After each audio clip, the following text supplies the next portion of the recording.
প্রথমে তোমাদের এতে ভিডিও দেখাবো, তারপরে ভিডিওটি সবচেয়ে ফানি কমেন্ট গুলি পড়ে শোনাবো। বিয়ে বাড়িতে এত সুন্দর সেজে গেছি, সবাই শুধু আমার ফাইনালি আজ হচ্ছে কাকা কাকিমার বউ ভাত। আজ আমি বউ ভাতে পরবো এই ভাইরাল শাড়িটা, আবার তার সাথে আছে রেডিমেড ব্লাউজ আর জুঁই ফুল পাইনি, যার জন্য রজনীগন্ধার গোলাম নিয়ে এসেছি। আর আজকের আমার শাড়িটা আমার একটা পিসি পরিয়ে দিয়েছে, কারণ বরযাত্রীর দিন আমি শাড়িটা ভালো করে পরতে পারি, কিন্তু আজকের শাড়িটা খুব সুন্দর করে পিসি পরিয়ে দিয়েছে আর আমার বোন চুলটা বেঁধে দিয়েছে। তো এখন করছি মেকআপ। আর এই যে দেখতে পাচ্ছ আইশ্যাডোটা, এই আইশ্যাডোটা আমি কিনেছি ফ্লিপকার্ট থেকে আর মাত্র 150 টাকা দাম নিয়েছি। আর কালার গুলোও খুবই সুন্দর। তারপরে আমি এখানে একটা ম্যাচিং করে কানের পরে নিয়েছি আর পরেছি কাশ্মীরি চুড়ি। আর এটা হচ্ছে আমার পুরো ফাইনাল রেজাল্ট। কেমন লাগছে অবশ্যই তোমরা কমেন্টে জানাবে। আর এখন যাচ্ছি বিয়ে বাড়ি গিফট নিয়ে, হাঁড়ি কোড়া বালতি থালা। এবার জানি অনেকেই কমেন্টে বলবে তোমরা এইসব কেন দিচ্ছ, অন্য কিছু তো দিতে পার। দেখো সবাই তো সোনার উপর দিচ্ছে, আমরা ভাবলাম যেটা সবসময় ব্যবহার করতে পারবে সেই জিনিসগুলো দেওয়াটাই অনেক ভালো। যাই হোক, এটা হচ্ছে বউ বর, যেটা তোমাদের আমি আগের দিন দেখিয়ে দিয়েছি। তো বিয়ে বাড়ি আমরা সবাই খুব ভালোই ফটো তুলছিলাম, কিন্তু হঠাৎ করে কোথা থেকে বৃষ্টি চলে আসে। চারিদিকে বৃষ্টি আর কাদা হয়ে গেছে, আর ওপর থেকেও ফোটা ফোটা করে জল পড়তে আছে। আর ভাই আমার বোন হচ্ছে আলাদা জগতের মানুষ। যাই হোক, খাওয়া বন্ধ করলে চলবে। ঝড় আসুক তুফান আসুক, বিয়ে বাড়ি গিয়ে ফুচকা পকোড়া কফি ছেড়ে দিলে হবে না। তো কিছুক্ষণ বাদে বৃষ্টিটা থেমে গেলে এখানে সবাই নাচানাচি শুরু করে দেয়। ভাই জীবন তো এরাই কাটাচ্ছে। যাই হোক, বিয়ে বাড়িতে গিয়ে প্রচুর মিষ্টি মিষ্টি সাবস্ক্রাইবারদের সাথে দেখা হয়ে যায়, আবার তাদের সাথে কিছু ফটো তুলি, তারপর সোজা চলে এসেছি খেতে। আর কেন জানি না আমি বুঝতেই পারছি না, বিয়ে বাড়ির সব লোক শুধু আমার দিকেই তাকিয়ে আছে। ছেলের বাড়ির লোক হোক বা মেয়ের বাড়ির লোক হোক, সবাই শুধু আমার দিকেই তাকিয়ে আছে। তো ওরা ওদের মতন দেখছে আর আমি শুধু খেয়ে যাচ্ছি। আর বিয়ে বাড়ির আইটেম হয়েছে, প্রথমে ছিল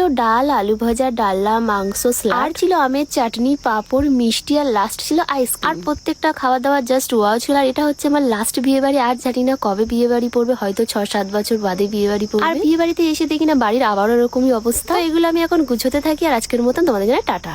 चलिए शुरू करते हैं। বলছি দিদি, তুমি তো বিশ্ব সুন্দরী, তাই তোমাকেই দেখছে সবাই। कौन है ये लोग? कहाँ से आते हैं ये? বিয়ে বাড়ির সবাই ভাবছে জোগাটা কোথা থেকে এসেছে।